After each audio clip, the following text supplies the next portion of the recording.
അട്ടപ്പാടി കോട്ടത്തറ ചന്തയുടെ കാഴ്ചകളൊക്കെ കണ്ടു കഴിഞ്ഞ് ഞങ്ങൾ രംഗനാഥപുരം എന്ന് പറയുന്ന ഒരു കൊച്ചു ഗ്രാമത്തിലാണ് എത്തിയിട്ടുള്ളത്. ഇത് താവളത്ത് നിന്ന് മുള്ളി പോണ വഴിയിൽ ചാവടിയൂർ എന്ന് പറയുന്ന സ്ഥലത്തുന്നതിന് കുറച്ച് മുമ്പായിട്ടാണ് ഈ ഒരു ഗ്രാമം ഉള്ളത്. ഇവിടെ ഞങ്ങളുടെ ഒരു ഫ്രണ്ടിനെ കാണാൻ വന്നതാണ്. ഞങ്ങൾ ബ്രേക്ക്ഫാസ്റ്റ് കഴിച്ചിട്ടുണ്ടായിരുന്നില്ല, ഏർലി മോർണിംഗ് ചന്തയിൽ പോയതായിരുന്നു. അപ്പോൾ ഇവിടെ ഒരു ചെറിയൊരു ടീ ഷോപ്പ് ഉണ്ട്, അവിടെ നല്ല ഇഡ്ഡലിയും സാമ്പാറൊക്കെ കിട്ടുമെന്ന് പറഞ്ഞ് അങ്ങനെ ഞങ്ങൾ ബ്രേക്ക്ഫാസ്റ്റ് ഒക്കെ കഴിഞ്ഞ് ഈ ഗ്രാമത്തിൻ്റെ കാഴ്ചകളൊന്ന് കാണാൻ ഇറങ്ങിയതാണ്. ഇവിടുത്തെ ആളുകൾ സംസാരിക്കുന്നത് തമിഴ്, കന്നഡ, മലയാളം, ഇത് മൂന്നും അല്ലാത്ത വേറെ ഏതോ ഒരു ലാംഗ്വേജാണ്. എല്ലാം കൂടി മിക്സ് ആയിട്ടുള്ള ഒരു ലാംഗ്വേജ് പോലെയാണ് ഞങ്ങൾക്ക് ഫീൽ ചെയ്തത്. ഇതൊക്കെയാണ് ഇവിടുത്തെ കാഴ്ചകൾ. പക്ക ഗ്രാമമാണ്. ഇവിടുത്തെ മെയിനായിട്ടുള്ള ഇവരുടെയൊക്കെ വരുമാന മാർഗം കൃഷിയും ഇതുപോലെ കന്നുകാലി വളർത്തലും ഒക്കെയാണ്. അട്ടപ്പാടിയിലെ ആളുകളുടെ ജീവിത രീതികൾ കൂടുതലായിട്ട് ഞാൻ എക്സ്പ്ലെയിൻ ചെയ്യേണ്ട, നമ്മൾ ഒരുപാട് വീഡിയോകൾ ചെയ്തതാണ്. അതിലൊക്കെ ഈ ഗ്രാമവുമായി ബന്ധപ്പെട്ട കാര്യങ്ങളൊക്കെ നമ്മൾ ഡിസ്കസ് ചെയ്തതാണ്. ഗ്രാമങ്ങളിലെ കാഴ്ചകളൊക്കെ കണ്ടു കഴിഞ്ഞ് ഞങ്ങളിവിടെ ഭവാനിപ്പുഴയുടെ ഒരു ചെക്ക് ഡാം ഉണ്ട്, ആ ഭാഗത്തേക്കാണ് പോകുന്നത്. 2 വർഷം മുമ്പ് ഞാൻ ഈ ഭാഗത്ത് വന്നപ്പോൾ ഇങ്ങോട്ട് വരാൻ ഉള്ള റോഡൊക്കെ ബ്ലോക്ക് ചെയ്തിരുന്നു. അന്ന് നമ്മൾ ഈ ഭാഗത്തേക്ക് വരാൻ പറ്റിയിട്ടില്ല. ഇവിടെ ജലനിധിയുടെ ഒരു പമ്പ് ഹൗസ് ഉണ്ട്, അതുപോലെ തന്നെ ഒരു ചെക്ക് ഡാമും. മനോഹരമായിട്ടുള്ളൊരു വാട്ടർഫോൾസ് പോലെയാണ് ഈ ചെക്ക് ഡാമിൽ നിന്നുള്ള വെള്ളം പോകുന്നത് കാണുമ്പോൾ. ഈ ഭാഗത്ത് കുറച്ച് ഡേഞ്ചറായിട്ടുള്ളൊരു ഏരിയയാണ്, അതുകൊണ്ടായിരിക്കാം ഇവിടെ ബ്ലോക്ക് ചെയ്ത് ഇട്ടിരുന്നത്. പിന്നെ ഞങ്ങളുടെ കൂടെ ഇവിടെ അറിയുന്ന ആളുകൾ ഉണ്ടായതുകൊണ്ട് ഞങ്ങൾ അവരുടെ കൂടെ ഇങ്ങോട്ട് പോകുന്നതാണ്. ഇവിടെ ഈ ഭാഗത്തേക്ക് എല്ലാവർക്കും വരാനുള്ള പെർമിഷൻ ഉണ്ടോ ഇല്ലേ എന്നൊന്നും അറിയില്ല. അങ്ങനെ രംഗനാഥപുരം ഗ്രാമത്തിൻ്റെ കാഴ്ചകളൊക്കെ കണ്ടു കഴിഞ്ഞ് ഞങ്ങൾ തിരിച്ച് വരികയാണ്. ഞങ്ങൾ നരസിംമുക്ക് ഭാഗത്തേക്കാണ് വരുന്നത്. ഈ ഭാഗങ്ങൾ ഞാൻ കഴിഞ്ഞ വീഡിയോയിൽ കാണിച്ചതാണ്. ഇതൊരു ഫോറസ്റ്റ് ഏരിയയാണ്. അങ്ങനെ ഞങ്ങൾ വരുന്ന വഴിയിൽ നരസിംമുക്ക് ഭാഗത്ത് ഒരു തോട്ടത്തിൽ കയറിയതാണ്.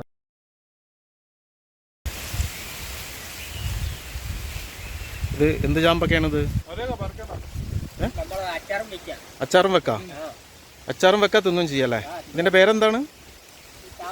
ചാമ്പക്കന്നെ. വേറെ പ്രത്യേക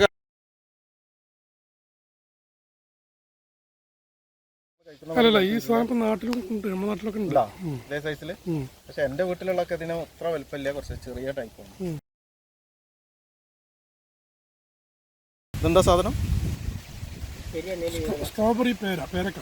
സ്ട്രോബെറി പേരക്ക അല്ലേ?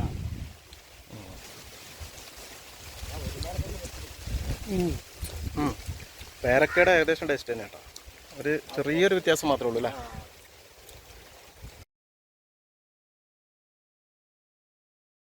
ഇത് സ്ട്രോബെറി പേരക്ക എന്നാണ് ഇതിന് പറഞ്ഞത്. ഇത് ഇപ്പോൾ ഞാനൊന്ന് കഴിച്ചു നോക്കി, ഏകദേശം നമ്മുടെ പേരക്കയുടെ ഒക്കെ ടേസ്റ്റ് തന്നെയാണ് ഇതിന് വരുന്നത്. ചെറിയൊരു വ്യത്യാസമുണ്ട് പേരക്കന്ന്, ഒരു പുളിപ്പ് ഇച്ചിരി കൂടുതലുണ്ട്. ഇതിൻ്റെ തൈ കിടപ്പുണ്ട്, അപ്പോൾ ഇത് കാണിച്ചിട്ട് ഓർഡർ എടുക്കാൻ. ഇതിൻ്റെ ഈ പഴുക്കുന്നതിന് മുമ്പ് ഏകദേശം പേരക്കയുടെ അതേ ഷേപ്പും അതേ കളറും. മുരുകൻ നിങ്ങളാണിത് നോക്കുന്നത് ഫുള്ളായിട്ടില്ലേ? രണ്ടുപേരും കൂടെ. ആ, ഭാര്യയാണ് അതല്ലേ? ആ, ഓക്കെ. ഇവിടെ കുറേ ആയോ ഇവിടെ? ഓക്കെ. ഞാൻ വന്നിരുന്നു 2 വർഷം മുമ്പ് ഇവിടെ വന്നിട്ട്. അന്ന് ഏകദേശം ഞങ്ങളൊരു 20 കിലോ മാങ്ങ ഇവിടുന്ന് കൊണ്ടുപോയി. എന്നായിക്കോട്ടെ, ശരി, കാണാം. അങ്ങനെ ഞങ്ങൾ തോട്ടത്തിൽ നിന്ന് തിരിച്ച് ഈ പരപ്പന്തറ എന്ന് പറയുന്ന സ്ഥലത്തെത്തിയിട്ടുണ്ട്. ഇവിടെയാണ് നമ്മളുടെ താമസവും കാര്യങ്ങളൊക്കെ ഉള്ളത്.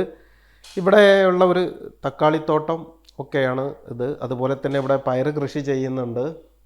ആദ്യമൊക്കെ ഈ അട്ടപ്പാടിയിൽ വരുമ്പോൾ നമുക്ക് ഈ പച്ചക്കറികളും അതുപോലെ കപ്പ പോലത്തെ സാധനങ്ങളൊക്കെ ആയിരുന്നു കൃഷിയായിട്ട് കണ്ടിരുന്നത്, വാഴ ഒക്കെ.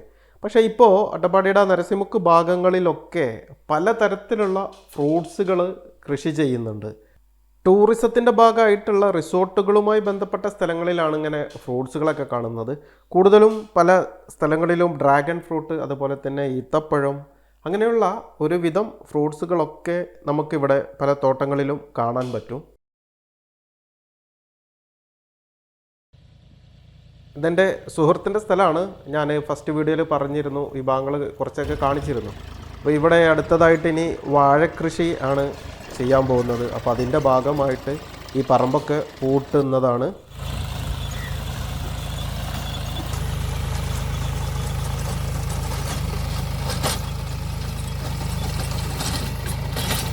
സമയം ഏകദേശം വൈകുന്നേരമായി തുടങ്ങിയിട്ടുണ്ട്. അപ്പോൾ നമ്മളുടെ ഇന്നത്തെ കാഴ്ചകളൊക്കെ കഴിഞ്ഞു. ഇനി നമ്മൾ ഇവിടെ അടുത്ത് തന്നെയാണ് പുഴ, ഭവാനി പുഴ. അപ്പോൾ അവിടെ ഒന്ന് പോയിട്ട് കുളിയൊക്കെ കഴിഞ്ഞ് തിരിച്ച് നാട്ടിലേക്ക് പോകാനുള്ള പരിപാടിയാണ്. അപ്പോൾ ഇനി ഈ ഭവാനി പുഴയുടെ ഈ ഭാഗത്തെ കുറച്ച് കാഴ്ചകളൊക്കെ കണ്ട് നമുക്ക് വീഡിയോ വൈൻഡപ്പ് ചെയ്യാം.